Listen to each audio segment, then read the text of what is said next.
바뀌었어요. 그때는 맞았지만 지금은 틀리다. 네, 안녕하세요. 델림입니다. 오늘은 금융과 관련된 내용이긴 한데 제가 인터넷으로 돌아다니다 보니까 그 은행원 꿀팁, 오늘 밖에서 까치가 이렇게 울고 있죠. 반가운 손님이 오려나?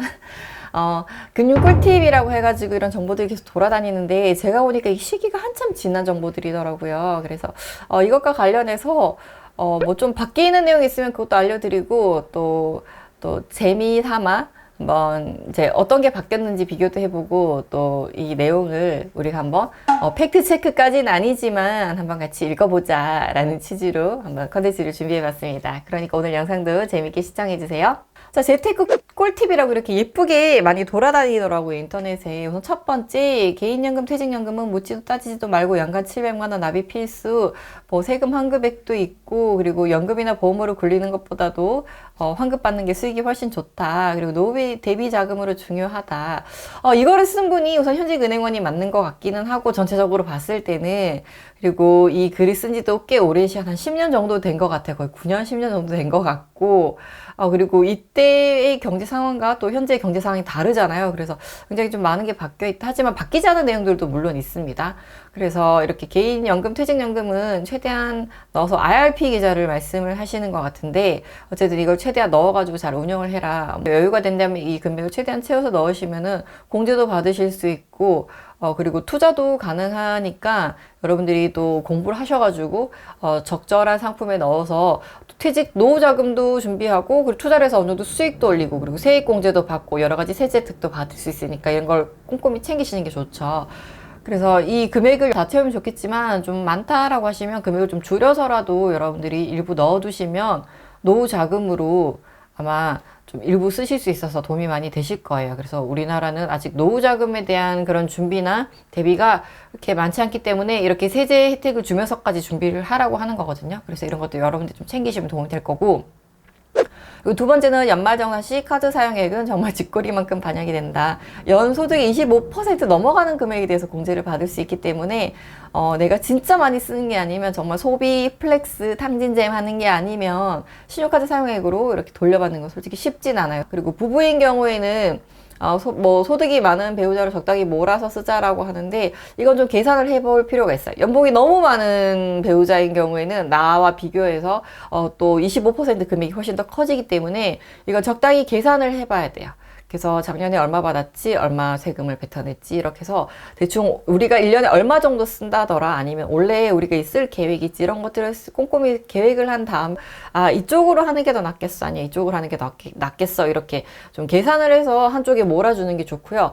동일하는 가정하에서는 한쪽으로 몰아주는 게 확실히 도움이 되지만 부부 연소득이 동일하지 않은 경우가 더 많잖아요. 그래서 이걸 미리 좀 여러분들이 시뮬레이션을 돌려보시고 어느 쪽으로 몰아줄지 좀 계획을 해서 쓰시는 게 훨씬 도움이 되겠죠.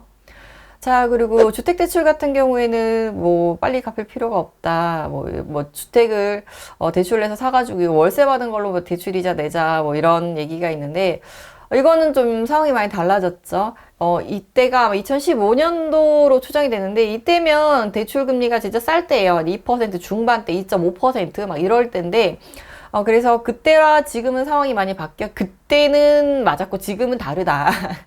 그래서 지금 대출이자가 많이 올랐기 때문에 거의 3% 중후반 4%까지도 올라간 걸로 알고 있기 때문에, 이건 본인의 상황에 맞게 좀 필요한 경우 대출을 좀 빨리빨리 갚아서 이자 금액을 줄이시고, 또 본인이 상황이 여유가 된다, 이걸 유지할 수 있다라고 하시면 뭐 임대소득이라든지 월세라든지 다른 걸 대체해가지고 여러분들이 좀 활용을 하시는 게 도움이 되겠죠. 그래서 이 내용은 지금에는 맞지 않다라는 게 저의 의견이고요. 그리고 보장성 보험 100만 원 공제 한도를 적당히 활용을 하자.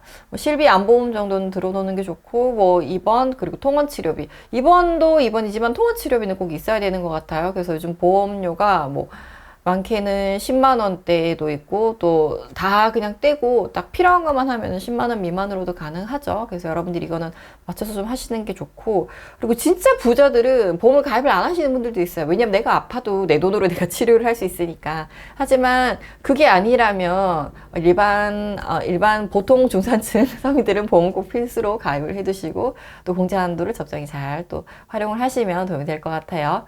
자, 그리고 저축보험은 자녀 교육비 자금 만들 때나 들어라 라고 하는데, 그래서 목적 있는 자금은 이렇게 한쪽에 좀 쉽게 해지할 수 없는 것에 묶어두는 게 저는 맞다라고 보고요. 물론 보험은 처음에 넣으면 뭐 수수료를 떼고 들어간다. 그래서 우리가 손해다 이런 얘기도 있지만 그래도 소비로 탕진하는 것보다는 목적이 있는 자금은 좀 묶어가지고 그 기간만큼 채워서 그 목돈을 받는 게 중요하다라고 생각을 해요. 그리고 요즘같이 금리가 올라왔을 때는 보험회사에서도 이제 고객을 유치하기 위해서 뭐 최저 보증 이율이라든지, 그러니까 아무리 금리가 떨어져도 우리가 여기서 보증해준다고 하는 이율 2%, 3%는 무조건 줄게요라고 하는 이런 상품들이 있거든요. 그래서 이런 상품들은 이렇게 금리가 좀 많이 올라온 시기에는 가입을 해두면 괜찮아요. 왜냐면 나중에 금리가 떨어지면 최저 보증 이율도 떨어지고 장점들이 사라지기 때문에 이럴 때 가입을 해두는 것도 괜찮고, 그리고 장기간 넣으면 비과세 혜택도 받을 수 있기 때문에 이런 것들은 금리가 높은 시기에 챙겨두면 괜찮다. 그래서 목적성 자금에는 요즘 같은 시기에 이런 상품을 활용하는 것도 괜찮다라고 정리를 하고 넘어가도록 하겠습니다. 첫 번째, 연금보험과 연금저축보험은 아주 다른 상품이다. 그렇죠. 연금보험은 노후 대비형 비과세 상품, 연금저축보험은 연말정산 환급을 받기 위한 세제 혜택을 받을 수 있는 상품이다. 그리고 물론 노후 대비도 되지만 세제 혜택의 장점이 더 크다, 수익이 더 크다. 그래서 이 부분은 잘 구분을 해서 가입을 하셔야 되고, 헷갈려 하시는 분들이 계셔서 아마 이 내용이 있는 것 같고요. 자, 그리고 7번째, 적금의 실제 수익률은 물가 상승률보다 낮은 수준이다. 2% 적금을 가입해도 물가가 5% 오르면은 그거를 메꿔주지 못한다라고 하는데, 그래서 여기서는 그냥 여기저기 한철 메뚜기처럼 뛰어다니면서 적금 가입하지 말고 그냥 책 한 권 읽는 게 낫지 않을까라고 하는데, 최근에 금리가 올라가지고, 뭐, 이렇게, 뭐, 높은 금리의 상품들도 많이 볼 수 있고, 10%, 뭐, 8% 상품들도 볼 수 있긴 한데, 그런 상품들은 뭐, 조건이 다 달려있죠. 뭐, 금액 조건이라든지 30만원까지 6개월 한도, 라든지 아니면 굉장히 많은 우대금리 조건을 내세우죠. 그래서 이런 것들을 챙겨서 할 수 있으면 챙겨서 할 수 있는 것들은 하고 굳이 아니까 억지로 할 필요는 없고요. 그리고 여러분들이 이자를 받는 금액을 치킨 한 마리로 탕진하지만 않으시면 돼요. 치킨 먹으면 그 이자 날아갑니다. 그래서 내 소비를 잘 관리하면서 이런 적금들로 이자를 좀 잘 받아가는 것도 저는 좋다고 봅니다. 하지만 너무 목숨 걸지는 말자. 이 부분은 저도 동감을 합니다. 자, 8번째, 신용카드 결제일을 보통 금요일로 많이 하는데 공휴일을 1일부터 말일까지로 맞추자. 이렇게 맞추시면 보통 우리가 뭐 자금 관리를 이번 달 월급날부터 다음 달 월급날까지 관리하겠어 이렇게 하진 않잖아요. 보통 1일에서 30일 기준으로 많이 하기 때문에 카드 쓰는 날짜도 이렇게 맞춰두면 여러분들이 계산을 하기가 좋아요. 그래서 뭐 실적이나 아니면 할인이나 이런 것들을 여러분들이 챙기실 수 있기 때문에 이렇게 맞춰서 관리할 수 있으면 맞춰서 관리를 하시는 게 도움이 되고, 그리고 9번째, 청약저축소득공제는 안 받으면 바보다. 뭐 바보까지는 아니고요. 내가 당장 집을 살 계획이 없고 5년 안에 청약을 해지할 계획이 없다라고 하시면 이 소득공제를 받으시면 연말정산할 때 혜택을 받으실 수가 있고요. 만약에 중간에 해지를 하시거나 주택을 살 계획이 있다. 그럼 이걸 오히려 다시 그 소득공제 받은 걸 뱉어내야 되는 상황이야. 그래서 그럴 거면 차라리 그냥 안 받는 게 나을 수도 있어요. 그래서 여러분들이 보시고 본인의 계획에 맞게 이건 신청을 하시면 됩니다. 자, 10번째, ISA 계좌는 평범한 직장인이라면 그닥 쓸모가 없다. 특히나 적립식은 더더욱더 바뀌었죠.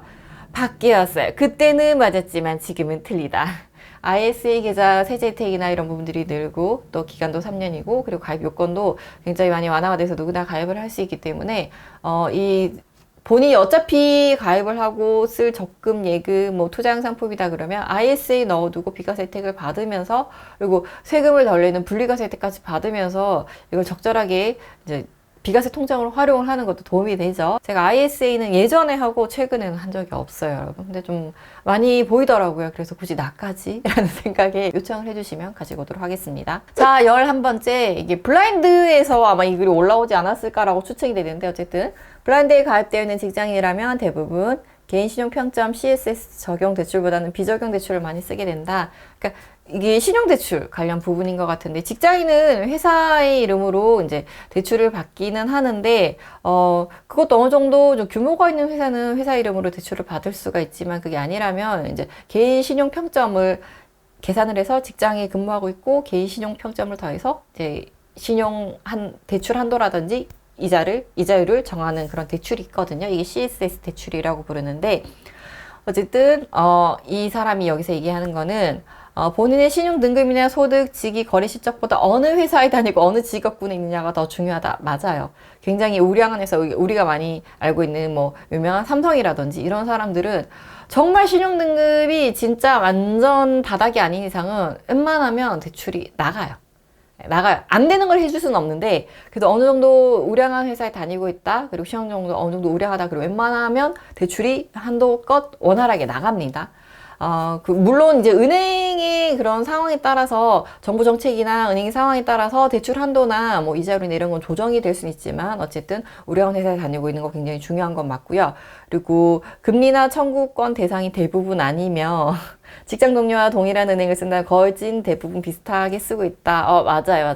그러니까 같은 직장에 다니면 다 비슷한 조건으로 대출을 받을 수 있기 때문에 금리나 이런 것들은 본인 신용도에 따라서 조금 차이가 있을 수는 있지만 거의 한도도 비슷하고 대출 금리도 비슷하게 쓰니까 뭐 나의 그런 다른 자잘한 조건들이 필요 없고 그냥 어디 다니냐가 중요하다. 이것만 체크를 하시면 됩니다.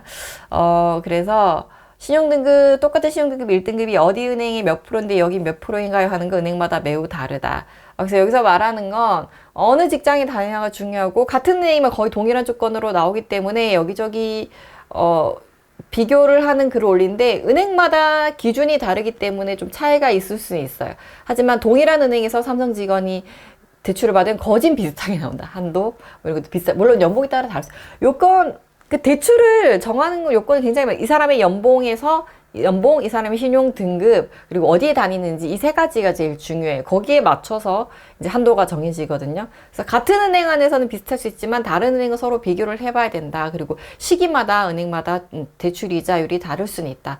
그러니까 예를 들어서 A은행에서는 이 사람이 5%로 대출을 받을 수 있으면 B은행에서는 뭐 5.5%, C은행에서는 4.9% 이렇게 다 다를 수 있죠. 근데 A은행에서 삼성전자 직원이 가서 받아도 대부분 다 5% 비슷하게 나올 수 있다. 신용 등급에 따라 다를 수는 있지만 그래서 은행 간에는 비교를 해야 되고 같은 은행은 동일하다. 근데 대부분이 동일하다는 기준이 뭐냐면 급여를 받는 은행. 보통 이런 건 좀 급여를 받는 은행이 이자를 좀 낮게 주기는 해요. 그래서 여러분들이 직장인이고 어느 정도 우량한 회사에 다니고 있다라고 가정을 한다면 보통 가장 첫 번째로 알아봐야 하는 은행은 이제 급여를 받는 은행 가서 알아보셔야 되고, 왜냐면 너무나 투명해요. 그 은행은 그 회사의 상태가 어떻고 사람들이 월급을 얼마나 받고 신용 등급이 몇 등급이지 거래를 다 하고 이게 다 알기 때문에 이 사람은 이 정도 줘도 돼, 크게 문제 없어 라고 해서 좀 낮은 금리를 줄 확률이 높고요. 자, 그 다음으로 알아보셔야 되는 거는 좀 특판 은행. 그러니까 좀 고객 유치 적극적인 은행. 저 삼성전자 직원들, 삼성전자 너무 많이 나오는데 어쨌든 모든 분들이 아시는 회사니까 그냥 예를 들어서 말씀을 드리는 거예요. 그래서 저 삼성전자 직원을 좀 내 고객으로 유치해야 되겠어. 굉장히 적극적으로 유치를 할 의지가 있어. 라고 하는 은행들은 금리를 더 깎아줍니다. 그래서 특판을 하는 경우가 있는데, 그래서 그런 은행들이 있다라는 소문이 들리면 또 그쪽으로 알아보시면 금리를 조금 더 저렴하게 쓰실 수가 있어요. 그래서 적절히 왔다 갔다 하시면서 쓰시면 좀 도움이 되겠죠. 그래서 너무 길어졌네요, 이야기가. 어쨌든 12번째 99.9% 이 상품은 온라인으로 가입하는 게 무조건 유리하다. 이 말도 어느 정도 맞기는 해요. 동일한 상품이면 온라인으로 하면 이자를 0.1% 예적금이라면 더 주고 대출이라면 더 깎아줍니다. 그래서 정부 상품도 그렇고 온라인으로 하면 조금이라도 더 깎을 수 있기 때문에 동일한 상품이 있어도 온라인으로 있는지 꼭 한번 확인을 해보시고요. 그리고 오프라인에서만 또 더 저렴하게 오프라인으로만 이용을 할 수 있는 상품들도 있어요. 그래서 일반 시중은행 같은 경우에는 그렇고, 요즘에는 또 인터넷 전문은행, 카카오뱅크나 K뱅크는 아예 그냥 온라인으로 해버리기 때문에 오히려 일반 시중은행들보다 그런 비용이나 이런 부분을 더 줄여가지고 이자를 더 깎아주는 그런 전략을 많이 취하고 있기 때문에 여러분들이 온라인 은행도 좀 알아보시면 확실히 이자가 더 저렴하다는 걸 느끼실 수가 있을 거예요. 그래서 온라인 은행도 많이 알아보시고 또 시중은행이라도 온라인 상품이 있는지 확인을 꼭 해보시는 게 도움이 됩니다. 자, 13번째, 이게 마지막일 거예요. 더 있네. 13번째, 분산투자. 이거는 많이 유명한 이야기니까 넘어갈게요. 어쨌든 여러분들이 좀 나눠서 하시는 게 중요하고, 그리고, 여기에서 이제 이 글이 언제쯤 작성된지 추측을 할 수 있는 게 최경환 부총리가 2014년도쯤이면 아무튼 그때 하셨었거든요. 그래서 이게 추측으로 2015년도로 작성된 걸로 추측이 된다라는 얘기가 있는데, 어쨌든 굉장히 10년, 9년 된 글이라는 걸 여기서 추측을 할 수가 있고요. 어쨌든 부산 투자를 하는 게 실패를 하진 않지만 그만큼 공부도 필요해요. 그래서 우리나라의 한국 국민들의 금융지식 점수가 높진 않아요. 낮은 편이기 때문에 이런 공부들도 여러분들이 꾸준히 해 나가시면 또 내 성향에 맞게 또 투자 경험이 쌓이다 보면 거기에 맞게 조금씩 나눠서 투자를 할 수 있는 그런 여러분들이 되지 않을까라는 생각이 좀 듭니다. 자, 14번째, 적금이나 예금 청약 이런 상품도 급하다고 빼낄 필요가 없다. 대출이 가능하다. 아, 맞아요. 이거는 진짜 제가 늘 강조를 해서 말씀을 드리는데 필요하다 무조건 깨서 쓰고 또 가입하고 깨서 가입하고 이렇게 하지 마시고 단기간 잠깐 쓸 돈이면 그냥 그걸 담보로, 예금을 담보로 대출, 적금을 담보로 대출, 웬만하면 담보 대출이 다 돼요, 여러분. 심지어 펀드나 이런 것도 대출이 되거든요. 그래서 이런 것들 우선적으로 알아보셔야 되고, 그리고 적금이나 예금 같은 경우에도 일부 해지가 됩니다. 그러니까 이거를 대출받아 쓰고 싶진 않아. 근데 다 필요하진 않아. 근데 다 깨야 돼? 아니에요, 여러분. 일부 해지가 돼요. 보통 한 2번 정도 분할 해지가 됩니다. 1,000만 원이 있으면 뭐 예를 들어서 나 1,000만 원 나 필요고 500만 원만 필요고 500만 원만 중도 해지하고 500만 원 놔뒀다 1년 뒤에 찾으시면 돼요. 그래서 이런 것들을 알고 적절히 잘 활용을 하는 게 금융지식이 높은 거죠. 그래서 이런 것들을 여러분들이 좀 꼭 기억을 해두셨다가 나중에 아 이런 게 있었지 라는 생각에 물어보시고 활용을 하시면 되잖아요. 그죠? 그래서 이런 것들 꼭 기억을 하시면 또 도움이 되는 꿀팁이고요. 그리고 15번째, 해외여행 갈 때 환전은 USD, 뭐 유로화, 그리고 엔화, 뭐 위안화 정도 통화가 아니면 차라리 달러를 한국에 싸게 바꿔가지고 현지에서 바꾸는 게 싼 경우 훨씬 낫다. 맞아요. 이게 환율 차이 때문에 손해를 보게 되거든요. 그래서 차라리 외국에서 웬만하면 다 통용이 되는 달러로 좀 가져가가지고 거기에서 현지 화폐로 바꿔가지고 사용을 하시는 게 훨씬 도움이 됩니다. 그리고 뭐 요즘 카드 결제도 그렇고 웬만하면 달러로 결제를 하시고 뭐 원화 결제나 그런 현지 통화보다는 또 이거를 다시 환율을 바꿔야 되거든요. 그러니까 그게 기준이 달러라고요, 여러분. 그래서 웬만하면 달러 기준으로 거래를 하시는 게 훨씬 나아요. 뭐 원화 거래도 필요 없고요. 그냥 거기서 현지에 카드 결제할 때 달러로 결제해 주세요 라고 하면 바로 그냥 환전에서 저한테 청구가 되니까 현지화라면 현지에서 달러로 해서 달러에서 다시 원화로 바꾸기 때문에 이중 환전이 돼서 내가 손해를 볼 수가 있어요. 그 얘기고 현금이든 카드든 어쨌든 달러를 기준으로 하시는 게 여러분들이 훨씬 낫습니다. 그리고 달러 환율이 쌀 때 지금 이제 환율이 고점을 찍고 있는데 어쨌든 달러가 쌀 때 외화 정기예금으로 이제 달러를 바꿔가지고 계속 쌓아뒀다가 적금식으로 쌓아뒀다가 필요할 때 이제 여행 갈 때 바꿔서 쓰시라 이런 얘기고요. 저도 이렇게 하거든요. 그래서 달러를 내가 바꾸려고 할 시점에 너무 비싸. 항상 쌀 때 조금씩 사가지고 모아뒀다가 갈 때 가져가고 이렇게 저는 활용을 많이 하기 때문에 이것과 관련해서도 도움이 되는 꿀팁이 들어있었습니다. 그래서 현재 시점에 좀 맞는 내용도 있고 그리고 또 그때는 맞았지만 지금은 좀 다른 그런 꿀팁들도 있었습니다. 그래서 여러분들이 이거를 보시고 물론 좀 다른데라고 느끼실 수 있지만 모르는 분들은 이거 뭐야 이러고 아직까지도 이게 맞나 이렇게 생각을 하실 수도 있을 것 같아서 이 부분에 대해서 조금 더 설명이 필요한 것 같아서 제가 한번 정리를 해서 가지고 와봤으니까요. 어쨌든 이 영상 보시고 여러분들이 좀 많은 도움이 되었으면 좋겠습니다. 자, 오늘의 영상은 여기까지고요. 저는 다음에 또 재밌는 영상 가지고 올 테니까요. 좋아요 많이 눌러주시고요. 그리고 댓글 의견도 많이 남겨주시면 다음 영상을 가지고 오는데 반영을 해서 가지고 오도록 하겠습니다. 다음엔 어떤 영상이 궁금하신가요? 자, 그럼 전 다음 영상으로 만나겠습니다. 안녕!